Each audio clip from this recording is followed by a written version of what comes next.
La Méditerranée, berceau de notre culture. Née il y a des millions d'années de la rupture de la digue qui fermait le détroit de Gibraltar, elle est devenue une mer d'une inestimable diversité. Peuplée de créatures de légende,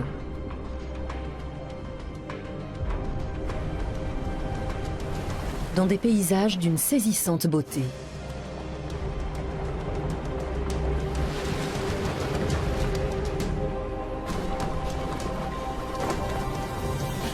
Nous partons en expédition sur les flots,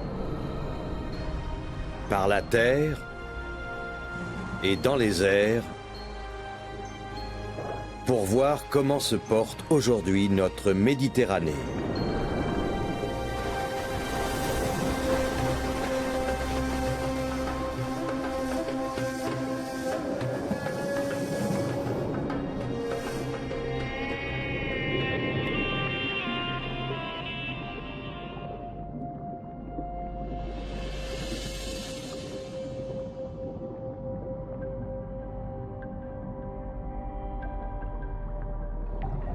Voici la Grotta dei Fantasmi, la grotte des fantômes, au nord-ouest de la Sardaigne. Il y a des milliers d'années, nous aurions pu accéder à la grotte à pied. L'eau s'infiltrait alors par le plafond sous forme de petites gouttes, tandis que les courants souterrains sculptaient d'étonnantes formes dans la roche calcaire tendre. Mais c'est avec la montée du niveau de la mer que la grotte s'est retrouvée submergée.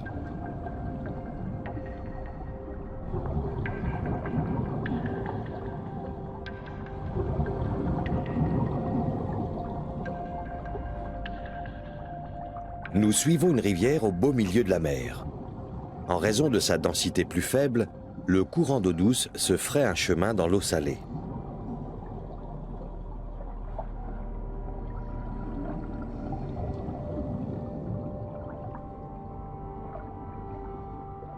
Mais la Sardaigne recèle encore bien d'autres curiosités géologiques. Il y a des millions d'années, elle ne faisait qu'un avec la Corse voisine. Puis, l'île s'est scindée en deux sous l'effet de mouvements tectoniques puissants qui ont aussi fermé l'accès à l'Atlantique en Méditerranée occidentale. La mer intérieure connaîtra alors un assèchement, jusqu'à ce qu'une inondation impressionnante venue de l'Atlantique remplisse de nouveau le bassin. Près de la grotte des fantômes se trouve l'un des biotopes les plus riches de la Méditerranée.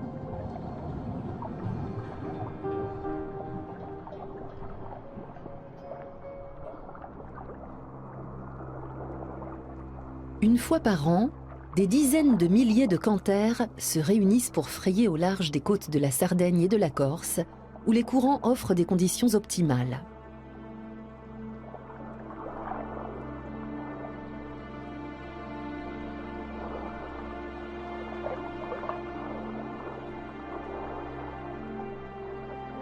Les mâles défendent farouchement la couvée. Dans quelques jours, les minuscules larves de poissons vont éclore par millions et les courants les emporteront en haute mer.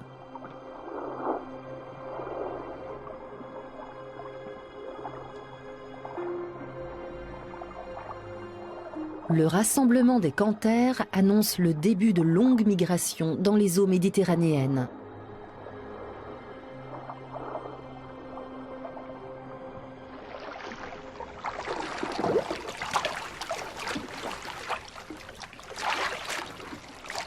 À bord de notre bateau d'expédition Toftevaag, nous nous engageons dans les Bouches de Bonifacio. Dans cette zone située entre la Sardaigne et la Corse, la profondeur n'atteint pas plus de 70 mètres. Au printemps, c'est un passage incontournable pour de nombreuses espèces venues s'y reproduire ou ratisser les fonds marins, véritables garde-manger. Nous voici donc au bon endroit à point nommé.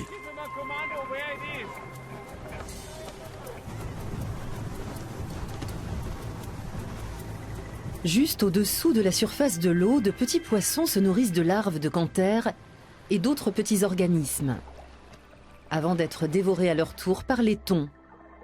Ces redoutables chasseurs mesurent plus d'1 mètre de long et pèsent jusqu'à 70 kilos. On peut les apercevoir furtivement lorsqu'ils effectuent un saut avant de se précipiter dans les bancs de poissons. La plupart d'entre eux seront attrapés par les chalutiers internationaux, dans le détroit de Gibraltar et au large des côtes espagnoles.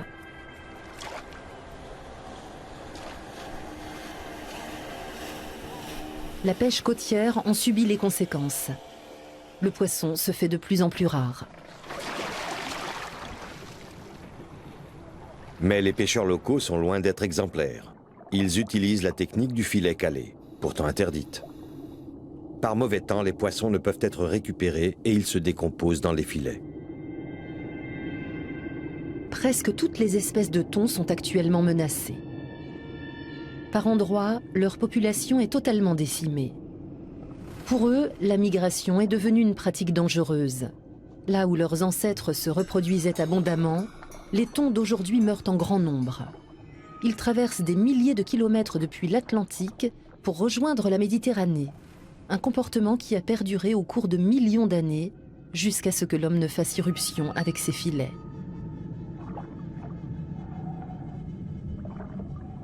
Aujourd'hui, la pêche a été bonne. Ils ne voient pas d'inconvénient à ce que nous filmions leur méthode de pêche pourtant illégale. Un thon rouge comme celui-ci se vend à plusieurs centaines d'euros. Mais les pêcheurs connaissent de moins en moins de jours chanceux et les traditionnels filets calés, les madragues, moyens de subsistance pour des villages entiers pendant des siècles, ne sont même plus mis en place. Ils restent trop souvent vides.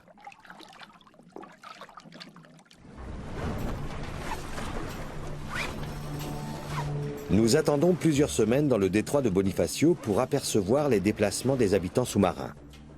Pendant ce temps, notre équipe terrestre accompagne les oiseaux migrateurs. Environ 5 milliards d'oiseaux prennent chaque année leur quartier d'hiver dans le sud. L'itinéraire oriental traverse la Turquie européenne en passant par Istanbul, sur les côtes de la mer de Marmara. Puis il continue à travers la Turquie asiatique jusqu'en Israël, avant d'atteindre l'Égypte et enfin la frontière libyenne. Nous allons parcourir 4000 km sur 3 continents.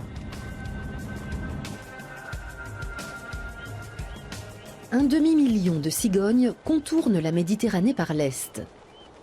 Pour éviter de survoler la haute mer, les cigognes blanches sont prêtes à faire de longs détours.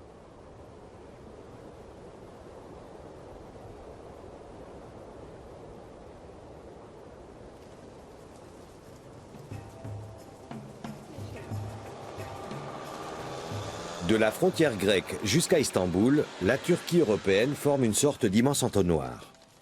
C'est dans ce paysage méditerranéen qui s'étend sur plus de 25 000 km² que nous aimerions observer les cigognes. Les voici, là en face. Enfin, une première zone de rassemblement, près de l'autoroute qui relie Edirne à Istanbul. Pas facile de les voir, elles n'ont pas bougé.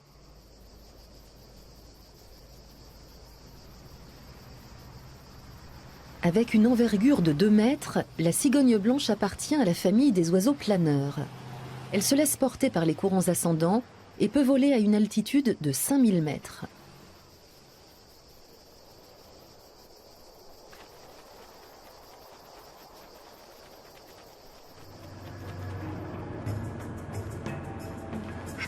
Arrête, des cigognes mortes. Nous suivons les oiseaux pour voir où ils passent la nuit. L'ornithologue Holger Schulz étudie depuis 30 ans le comportement migratoire des cigognes blanches. Rien n'échappe à son œil expert. Elle a dû se faire électrocuter. Je ne vois pas de bague. Regarde, elle a des plumes brûlées. Oui, c'est bien une électrocution. Elle a dû se poser sur le pylône pour dormir. Le contact avec une prise de terre et la ligne électrique lui a été fatal. Voyons si les autres ont des bagues. Les bagues numérotées font office de pièces d'identité. Elles renseignent sur la provenance et la destination des oiseaux. Celle-ci n'a pas de bague, mais ses ailes portent des marques d'électrocution. Celle-là a les ailes complètement brûlées, c'est évident.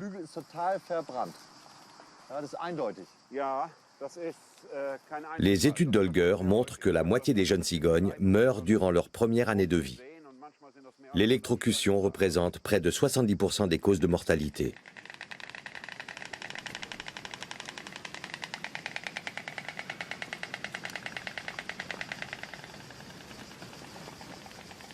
Si les courants ascendants sont suffisamment forts, ces grands oiseaux planeurs parcourent jusqu'à 500 km par jour, grâce à une remarquable économie d'énergie.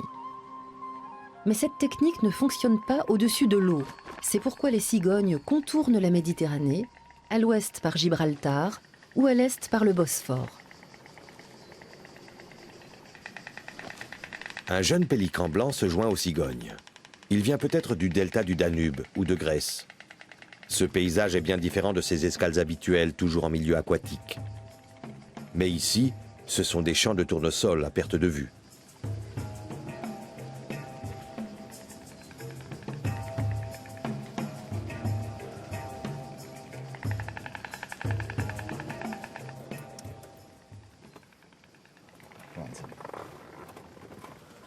Quel spectacle! Au moins 10 000 cigognes dans la lumière du soir. Il est très rare d'en voir autant d'un coup.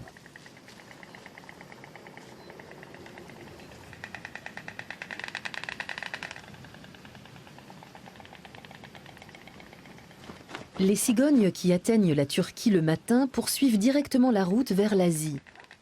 Celles qui arrivent le soir passent la nuit en Europe avant d'entamer la traversée éprouvante du Bosphore. Elles s'agitent. Tu crois qu'elles passeront la nuit dans le champ? Non, je ne crois pas. Elles dormiront dans les arbres. Sur le sol, elles ne seraient pas à l'abri des chiens errants.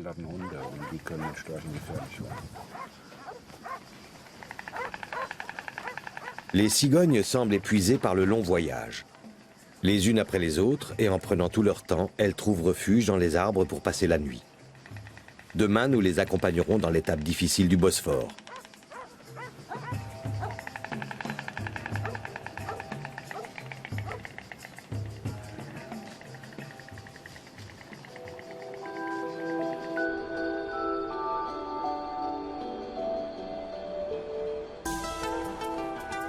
De nombreux habitants de la mer migrent par les bouches de Bonifacio, ce qui raccourcit leur périple de plusieurs centaines de kilomètres.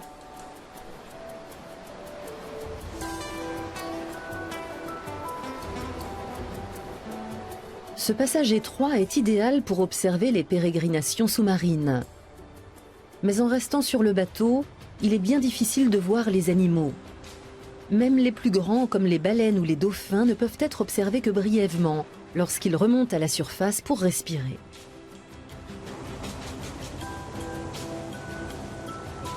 Un petit avion nous facilite la tâche. Nous pouvons localiser des bancs de sardines et autres poissons impossibles à distinguer depuis la hune du Toftewag, notre vénérable navire en bois de plus de 100 ans.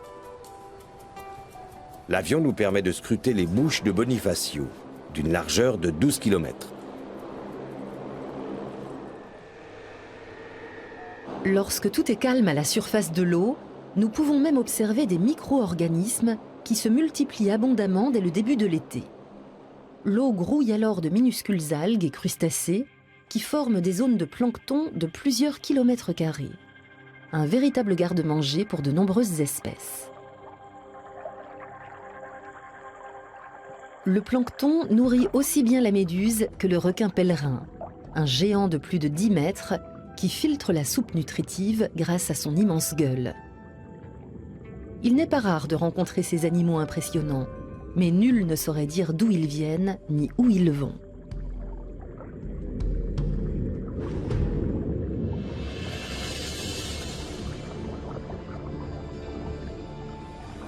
Il en va autrement pour le thon, dont les routes migratoires sont bien connues. C'est au début de l'été qu'il quitte l'Atlantique. Sur son chemin, il chasse de petits poissons qui eux-mêmes se nourrissent de plancton.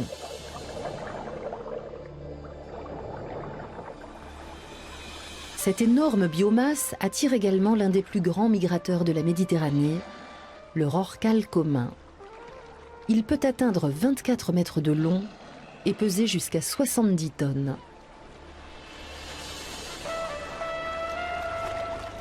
Les dauphins aiment profiter de la vague créée par le déplacement de ces imposants cétacés. Mais les rorquals disparaissent à la fin de l'été et leur quartier d'hiver reste un grand mystère pour la biologie marine. Bruno Diaz travaille dans une station de biologie marine sur la côte nord-est de la Sardaigne. Ce biologiste espagnol connaît parfaitement les pratiques migratoires dans les Bouches de Bonifacio. Cet hydrophone nous permettra d'enregistrer les sons que produisent baleines et dauphins pour communiquer. Les ondes sonores se propagent 4,5 fois plus vite dans l'eau que dans l'air. Nous comptons localiser les animaux grâce à ce dispositif. L'hydrophone capte les ondes sonores sur plusieurs kilomètres. L'oreille humaine ne peut en général percevoir ces ondes. Les oscillations acoustiques doivent être transformées en fréquences audibles. L'hydrophone indique également la direction dans laquelle se trouvent les animaux. La Méditerranée abrite entre 3500 et 5000 rorquals. Ils sont nombreux à emprunter les Bouches de Bonifacio.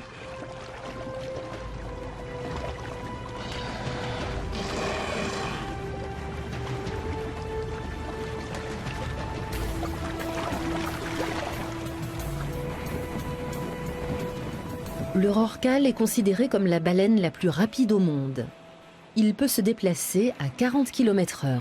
Avant l'apparition des bateaux à vapeur au XIXe siècle, les chasseurs de baleines ne parvenaient pas à le suivre. Il est très difficile de filmer un rorqual. Nous devons orienter notre cadreur sous-marin à partir du bateau.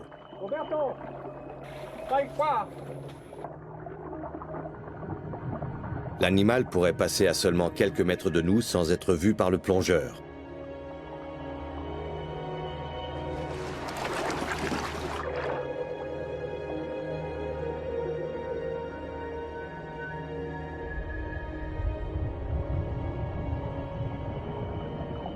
Il s'agit d'un travail herculéen. Sans ces longues palmes en carbone, le cadreur ne pourrait même pas s'approcher des rorquals.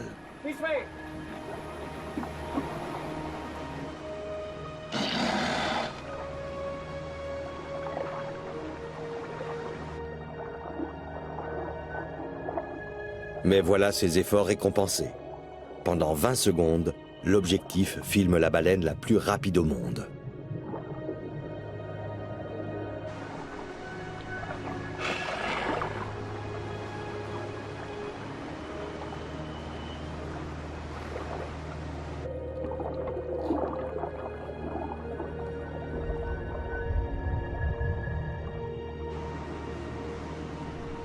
Nous allons maintenant analyser les données de l'hydrophone.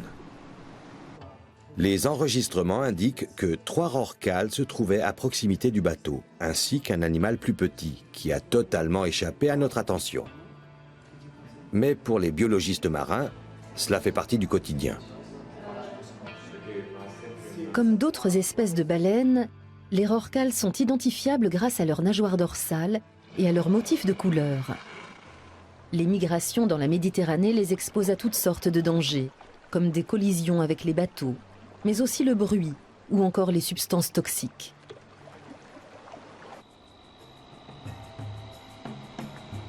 Il est 5 heures du matin. Alors que nos cigognes se reposent encore, nous prenons la route pour la plus grande métropole turque. Nous nous dirigeons vers une ville âgée de 3 millénaires qui, au cours de l'histoire, s'est tour à tour nommée Byzance et Constantinople. Istanbul est à la croisée des continents européens et asiatiques, séparés par le Bosphore. Pas facile de s'orienter dans ce gigantesque labyrinthe de maisons. Istanbul occupe une superficie d'environ 5000 km², c'est-à-dire presque 2 fois la taille de Paris et Berlin réunis. Un creuset des cultures occidentales et orientales. Le détroit du Bosphore, long de 30 km, relie la mer de Marmara à la mer Noire. L'eau méditerranéenne à forte teneur en sel suit des courants profonds vers le nord, tandis que des courants moins salés et proches de la surface se déplacent en sens inverse.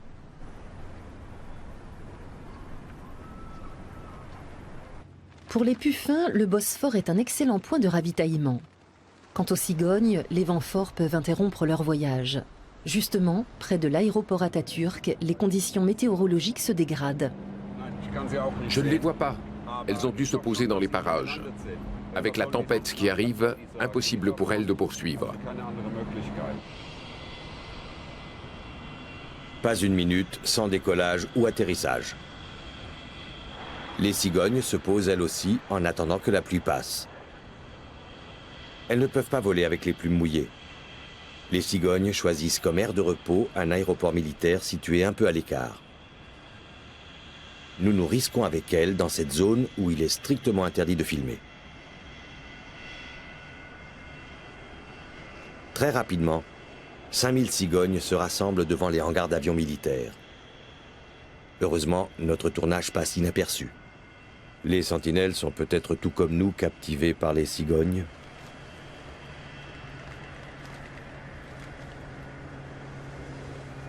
Un quart d'heure plus tard, les oiseaux s'apprêtent à repartir.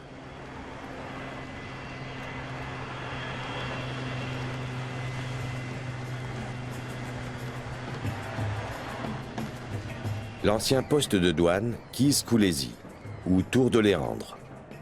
Nous voici dans l'Istanbul asiatique. On va se garer. Les cigognes passeront par ici.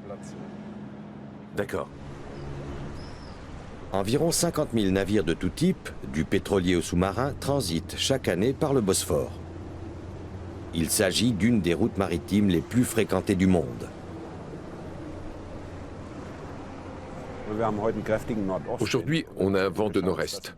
Normalement, les cigognes devraient passer ici, au-dessus de Sainte-Sophie. Ce serait splendide. La vue est dégagée. Sur la rive opposée se dessinent la vieille ville et la mosquée de Soliman. Un léger vent du nord et une température de 30 degrés. Des conditions migratoires idéales. C'est parti, Jens. Je vois les premières au-dessus de Sainte-Sophie.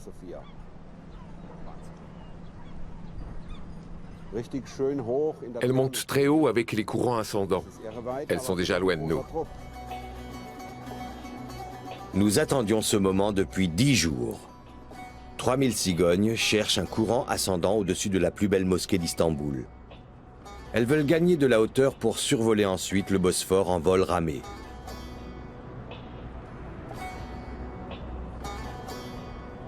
Les cigognes ont 8000 km de vol devant elles. Elles traversent l'Anatolie jusqu'aux côtes méditerranéennes turques, puis passent par le Proche-Orient et rejoignent enfin l'Afrique du Sud. Nous les retrouverons en Israël.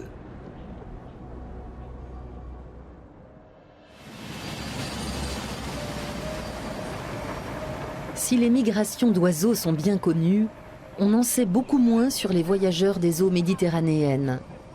Les études de biologistes comme Bruno Diaz n'en sont qu'à leur début. Et la tâche est loin d'être simple.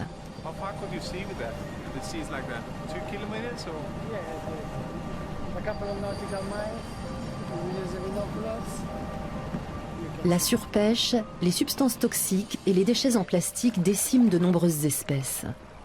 Plusieurs jours s'écoulent sans que nous rencontrions de migrateurs.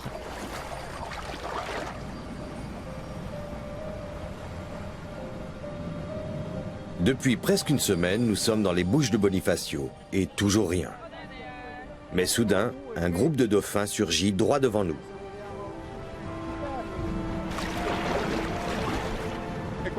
Plus de 10 spécimens d'une taille impressionnante.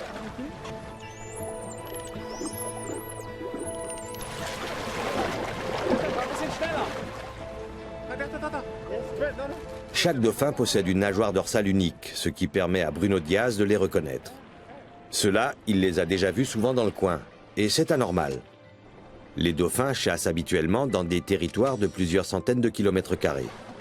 Mais ce groupe semble avoir abandonné sa pratique migratoire.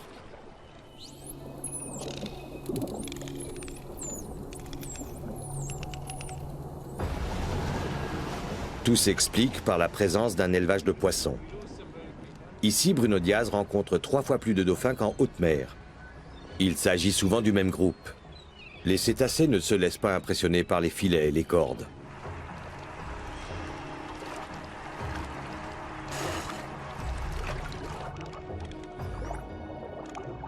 Les dauphins trouvent de moins en moins de proies en haute mer.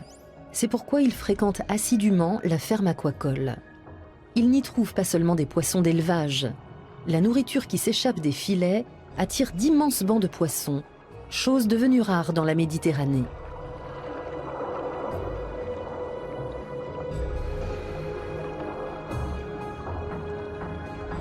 Le phénomène que nous découvrons près de la ferme en dit long sur l'état déplorable de l'écosystème de la Méditerranée.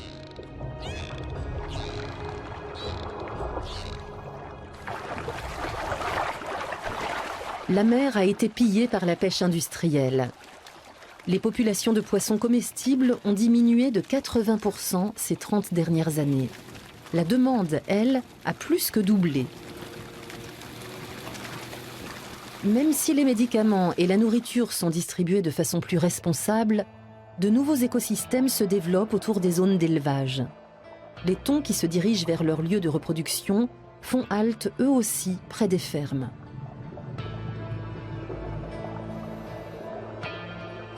Grâce à leurs lignes latérales, ils peuvent localiser de très loin les mouvements des bancs de poissons.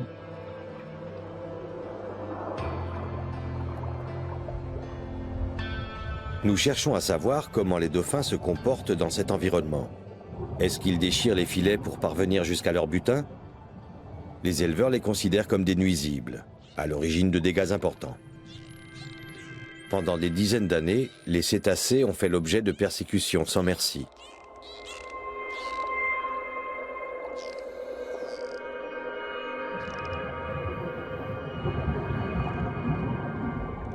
Nous constatons que les animaux s'activent bel et bien en tirant sur les mailles du filet. Mais lorsque nous nous approchons, ils préfèrent s'éloigner. Au bout d'une heure, nous parvenons enfin à voir ce que font les dauphins. Ils tirent les poissons malades ou blessés à travers les mailles, sans pour autant endommager le filet.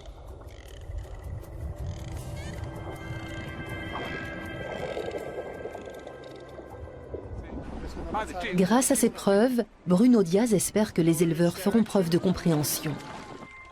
Pour cette famille de dauphins, la ferme aquacole est devenue un moyen de subsistance. Ils ne migrent plus pour se nourrir.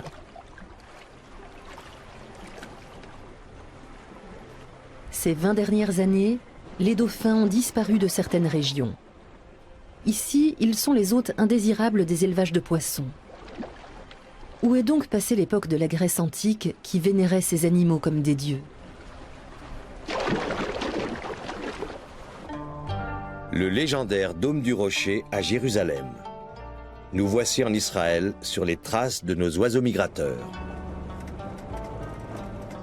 Plus de 40 ans après la guerre des 6 jours, le paysage près de la frontière syrienne reste marqué par les champs de mines. À l'extrémité nord du plateau du Golan, aux confins d'Israël, de la Syrie et du Liban, se situe le massif du Hermon. Le château de la Falaise, comme on appelle la forteresse de Nemrod en arabe, a été érigé il y a 800 ans contre les attaques des croisés. Ce sera notre poste d'observation.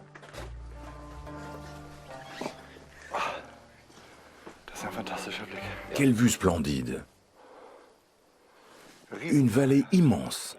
Avec les montagnes des deux côtés, on dirait un entonnoir. Les cigognes vont survoler ce paysage. Oui, c'est leur trajectoire. D'après les ornithologues israéliens, 500 millions d'oiseaux migrateurs traversent le pays 2 fois par an. Avec un système de radar, Yossi Lechem et son équipe observent le ciel et comptent les oiseaux. Nous avons 3 stations, une ici à Latroun, une en Galilée et une dans le désert du Negev. C'est ici que les mouvements migratoires des oiseaux sont observés. Là, vous avez les pélicans, ils arrivent de la vallée de la Houla. Et voilà Jens avec son planeur.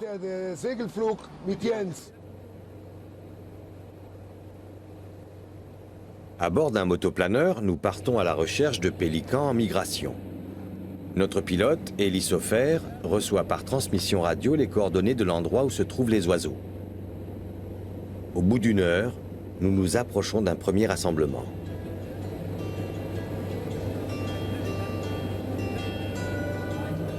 Tout en légèreté, les grands oiseaux planent au-dessus de la vallée du Jourdain. Quelle sensation inoubliable de les filmer dans les airs et de voler avec eux.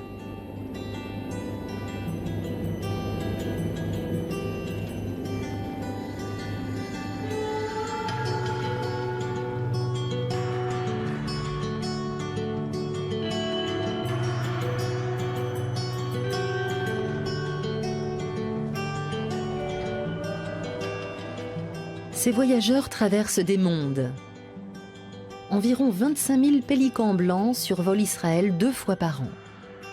Ils font halte dans la vallée de la Houla, près du lac Agmon, au cœur d'une réserve naturelle située entre les montagnes de Galilée et le plateau du Golan.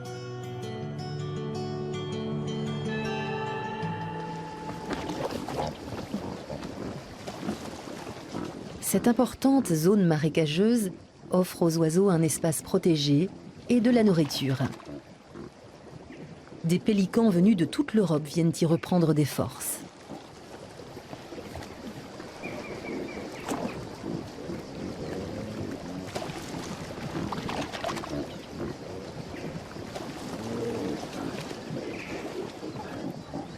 Les coups étirés signifient que les oiseaux ont repéré un danger.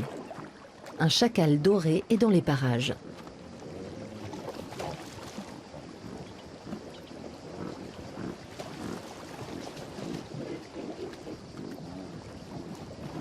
Le ragondin, ou castor des marais, est quant à lui végétarien.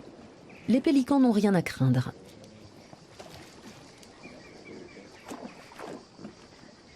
Le lac Agmon est une escale des plus fréquentées.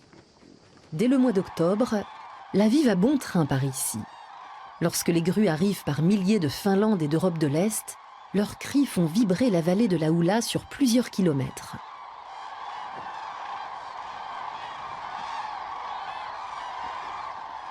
Même après les récoltes, les champs de maïs et de cacahuètes autour de la réserve naturelle promettent un vrai festin aux voyageurs affamés.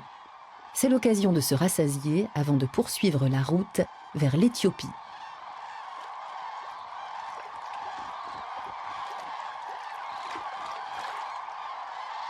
Nous nous sommes dissimulés pour filmer les oiseaux de près.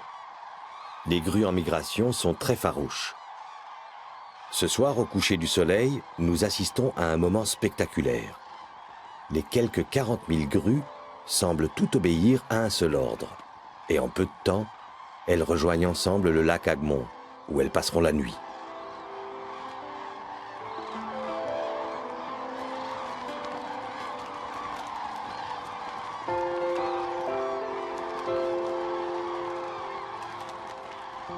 Nous constatons que parmi les pays de la côte sud-est de la Méditerranée, seul Israël adopte des mesures conséquentes pour protéger l'environnement.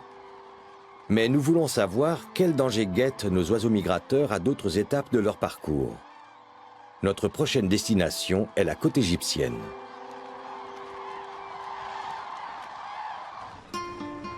Le migrateur le plus rare de la Méditerranée sait se faire désirer. Le requin pèlerin, deuxième plus grand poisson au monde, est surtout présent dans les légendes.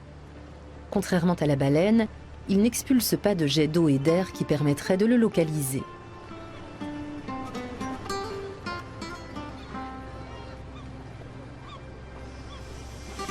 Nous nous renseignons auprès de pêcheurs dans les ports Corse et Sardes. Ils ont déjà vu des animaux plus grands que leurs bateaux, nous disent-ils. Mais cette année, pas encore. Le froid a tout retardé, ce qui n'est pas une bonne nouvelle. On nous indique les endroits où les requins sont généralement aperçus.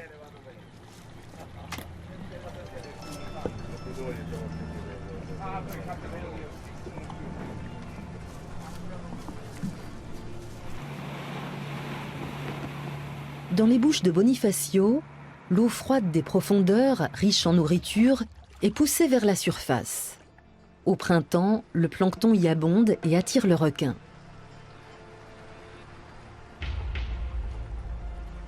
Soudain, nous apercevons sa nageoire dorsale. Bruno veut constituer des archives sur Internet avec des photos de nageoires, ce qui permettrait de répertorier les animaux et les lieux où ils ont été aperçus. Les biologistes de la Méditerranée pourraient se servir de ces données afin de retracer les mouvements migratoires des requins pèlerins. Les touristes aussi seraient invités à prendre des photos et à les partager.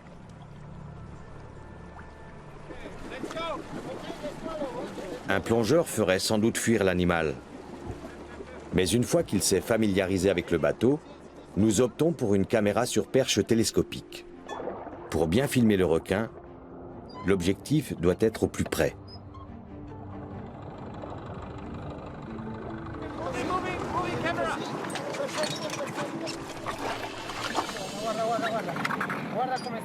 Les requins pèlerins peuvent atteindre 12 mètres de long et n'ont pas d'ennemis naturels. C'est précisément le problème. Ils ne se méfient pas des bateaux et meurent déchiquetés par les hélices. Nous contournons l'animal et arrêtons le moteur. Le requin s'avance vers nous. Notre individu fait 7 mètres de long. Il n'a pas peur et reste près du bateau. Mais nous avons du mal à le filmer. Il ne cesse de se déplacer en effectuant des cercles.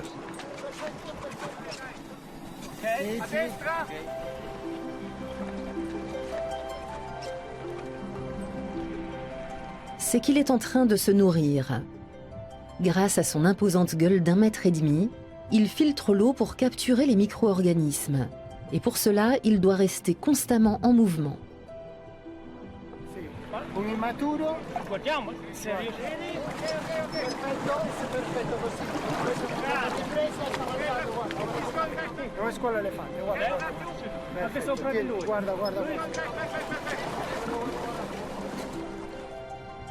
« 9000 litres d'eau par minute transitent par les branchies qui retiennent le plancton.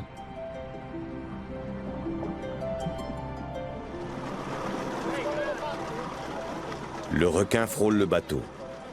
Nous le filmons avec une précision telle que même ses organes génitaux sont reconnaissables.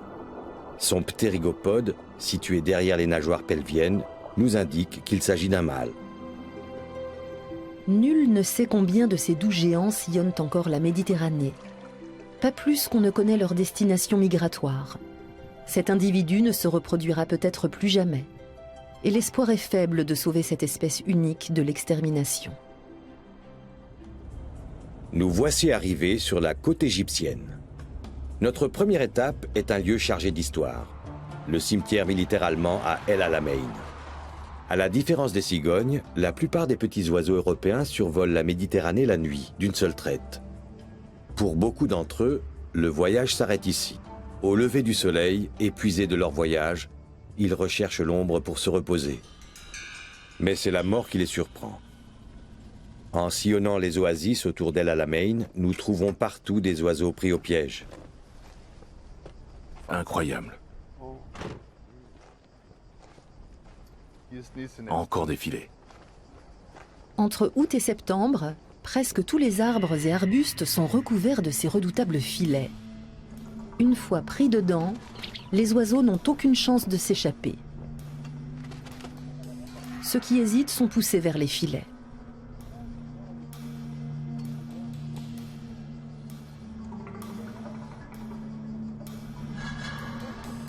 Cette pie grièche ne se débat plus.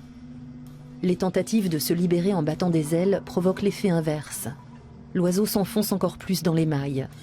Chaque automne, des milliers d'oiseaux sont pris au piège dans les environs d'El Alamein.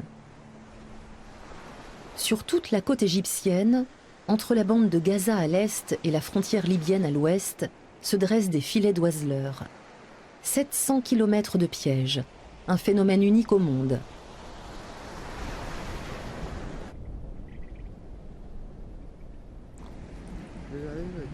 Les oiseleurs sont bien organisés. Ils savent que les oiseaux qui arrivent sur la côte voyagent presque tous de nuit. Il suffit de les ramasser de bon matin, encore vivants. Des kilomètres de filets remplis d'oiseaux. Oui, c'est fou. Inimaginable. Ce ne sont pas 2-3 filets. mais une véritable barrière qui bloque les oiseaux migrateurs. Les pauvres petits ont survolé 2000 km au-dessus de la mer et arrivés sur la plage, ils meurent dès les 50 premiers mètres. Les cailles représentent une proie particulièrement lucrative. Pour éviter que les oiseaux ne s'échappent, on leur arrache les ailes et la queue. Mais ils ne seront tués qu'une fois vendus. Allez, on s'en va. Nous essayons de savoir où les oiseaux sont commercialisés. Les Bédouins préfèrent rester discrets. Nous nous rendons dans le delta du Nil à Rosette, ville portuaire peu touristique. On dirait le centre-ville. Oui, on y est. On ne peut pas continuer en voiture. On va se garer et continuer à pied.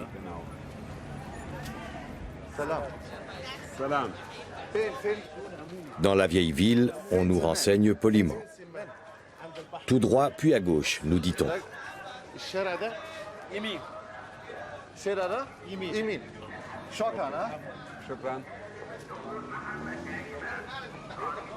Vous cherchez des oiseaux? Le boucher semble dubitatif et nous indique un angle de rue où s'entassent des caisses remplies de cailles. Il y en a bien une cinquantaine par caisse. 1, 2, 3, 4, 5, 6, 7, 8, 9, 10, 11, 12. Je dirais 600 cailles. Il y en a autant de l'autre côté, donc à peu près 1000 oiseaux. Au prochain stand, une cargaison d'oiseaux vient tout juste d'arriver. Notre présence n'est visiblement guère appréciée des marchands. Des pigrièches, des huppes, des torcoles. En Europe, ces espèces sont protégées. Ici, elles constituent un mets très prisé. Des traqués en quantité. Des oiseaux chanteurs. Les consommateurs privilégient la viande fraîche, mais les oiseaux sont aussi conservés au congélateur. Ils sont déjà plumés. 60, 100, 150, presque 1000 oiseaux dans ce congélateur. Ce guêpier, comme tant d'autres, n'est pas au bout de son calvaire. En une journée, nous avons vu à Rosette environ 10 000 oiseaux capturés ou morts. Chaque année, durant une période de 3 mois, les marchés égyptiens proposent de petits oiseaux fraîchement capturés. Et personne n'éprouve de remords, car en Égypte, l'activité d'oiseleur est une tradition.